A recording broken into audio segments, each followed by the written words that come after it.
Shalom, puji Tuhan. Kita bersyukur kepada Tuhan buat kasih karunia-Nya, buat kemurahan-Nya yang mengizinkan kita untuk kita boleh bersekutu bersama dalam firman Tuhan kali ini. Mari terlebih dahulu kita awali dengan berdoa, mohon hikmat, mohon tuntunan yang daripada Tuhan. Bapa kami yang di surga, kami bersyukur kepadamu Tuhan, buat kesempatan ini, buat firman yang sesaat lagi Kau nyatakan kepada kami. Kami berdoa kiranya Roh-Mu yang kudus boleh membawa kami untuk kami boleh memaknai firman ini sesuai kehendak-Mu, seturut isi hati-Mu, dan terlebih lagi memampukan kami untuk kami boleh melakukannya dalam kehidupan kami. Ini kami, pimpin kami Tuhan, kami berdoa. Dalam nama Tuhan Yesus kami berdoa dan mengucap syukur. Amin. Puji Tuhan, mari kita buka bersama dalam kitab Filipi pasal yang kedua di ayat yang ke-16. Filipi pasal 2 ayat 16, demikian firman Tuhan. Sambil berpegang pada firman kehidupan, agar aku dapat bermegah pada hari Kristus, bahwa aku tidak percuma berlomba dan tidak percuma bersusah-susah. Untuk lebih lengkapnya, kita mau mundur dan baca mulai dari ayat yang ke-14. Filipi 2 mulai ayat yang ke-14. Lakukanlah segala sesuatu dengan tidak bersungut-sungut dan berbantah-bantahan, supaya kamu tiada beraib dan tiada bernoda, sebagai anak-anak Allah yang tidak bercela di tengah-tengah angkatan yang bengkok hatinya dan yang sesat ini, sehingga kamu bercahaya di antara mereka, seperti bintang-bintang di dunia, sambil berpegang pada firman kehidupan, agar aku dapat bermegah pada hari Kristus, bahwa aku tidak percuma berlomba dan tidak percuma bersusah-susah. Ketiga ayat ini adalah satu kesatuan yang saling berhubungan satu dengan yang lainnya. Ayat yang 14 mengatakan supaya kita melakukan segala sesuatu. Segala sesuatu dilakukan dengan tidak bersungut-sungut, dengan tidak berbantah-bantahan. Dan ayat yang ke-16 menjelaskan bahwa saat kita melakukan segala sesuatunya itu, kita harus berpegang pada firman kehidupan. Berpegang di sini memiliki arti, bisa memiliki beberapa arti. Yang pertama, seringkali ayat ini diartikan dengan berpegang, memegang erat, gitu ya, memegang erat pada firman kehidupan.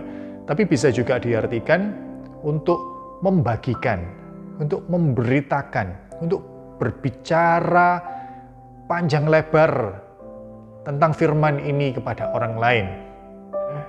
Ayat yang ke-16 ini memiliki penekanan akan pentingnya firman kehidupan. Apa yang dimaksud dengan firman kehidupan? Matius pasal 4 ayat yang keempat dikatakan di sana, ketika Yesus dicobai, dia menjawab, ayat yang keempat, tetapi Yesus menjawab, ada tertulis, manusia hidup bukan dari roti saja, tetapi dari setiap firman yang keluar dari mulut Allah. Jadi firman yang keluar dari mulut Allah itulah sesungguhnya yang memberi hidup kepada manusia dan bukan roti. Firman kehidupan berbicara tentang firman yang memberi hidup. Seperti Matius pasal 4 ayat 4 ini. Dan di ayat yang lain dalam Yohanes pasal yang pertama, mulai ayat yang pertama, dikatakan di sana pada mulanya adalah firman.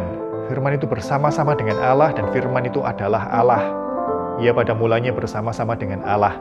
Segala sesuatu dijadikan oleh Dia dan tanpa Dia tidak ada suatu pun yang telah jadi dari segala yang telah dijadikan.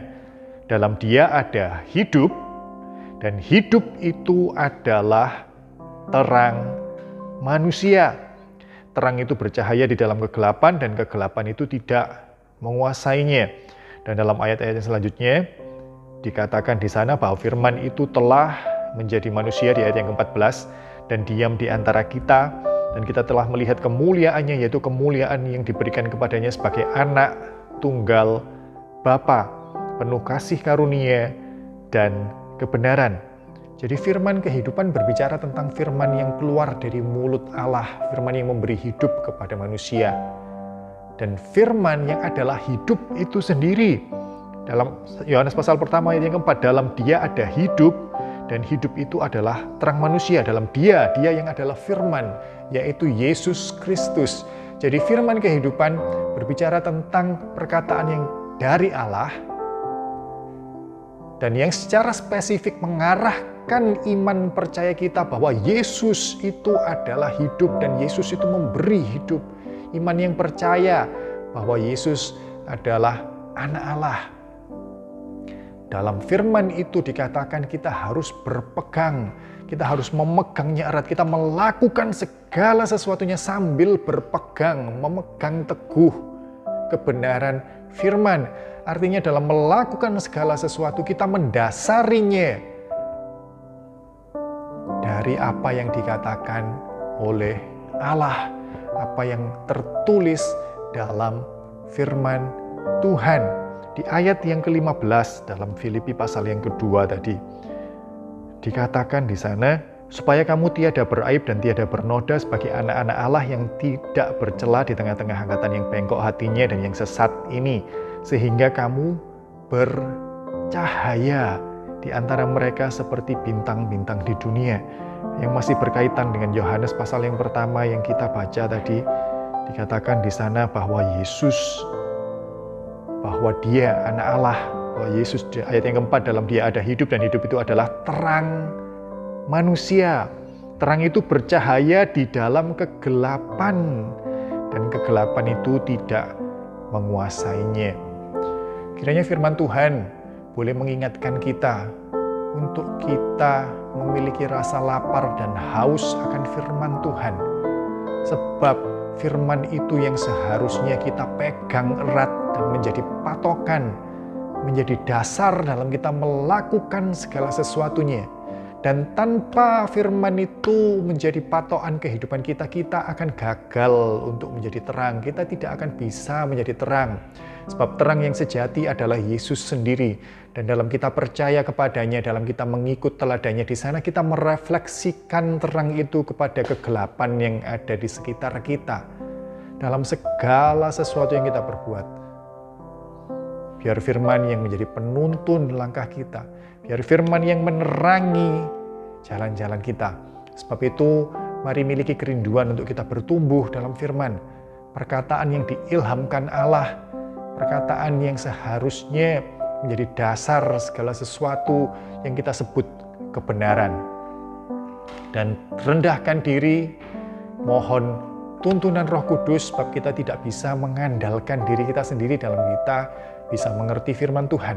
Kalau kita bisa mengerti segala sesuatunya itu bukan karena kekuatan kepandaian kita. Itu kasih karunia Allah yang nyata dalam tuntunan Roh Kudus yang membuat kita mengerti, yang membangun iman percaya kita. Kiranya kita digiatkan untuk kita boleh menyelidiki firman Tuhan, merenungkan firman Tuhan, dan dimampukan untuk kita melakukannya. Sehingga di sana terang kita bercahaya bagaikan bintang-bintang di tengah kegelapan. Dan di sana nama Tuhan boleh dipermuliakan. Puji Tuhan, mari kita berdoa. Terima kasih Tuhan, kami bersyukur buat firman-Mu. Dalam kesempatan ini kami diingatkan untuk kami lebih giat lagi dalam merenungkan, menyelidiki segala kebenaran firman yang memberi hidup, firman kehidupan. Dan selama kami masih diberi kesempatan berjalan dalam dunia ini, kiranya dalam segala sesuatu yang kami lakukan, firman itu yang menjadi pegangan kami. Firman itu yang kami pakai sebagai patokan akan apa yang disebut kebaikan dan kebenaran. Dan firman itu kiranya boleh mendidik kami, menuntun kami, mengajar kami, menyatakan kesalahan kami. Terima kasih buat firman-Mu Tuhan. Terima kasih buat Roh Kudus-Mu. Tuntun kami, ajar kami, giatkan kami untuk menyelidiki firman dan melakukan dalam hidup kami. Semuanya itu kembali untuk kemuliaan nama Tuhan saja. Di dalam Dalam nama Tuhan Yesus kami berdoa dan mengucap syukur. Amin. Puji Tuhan, Tuhan memberkati.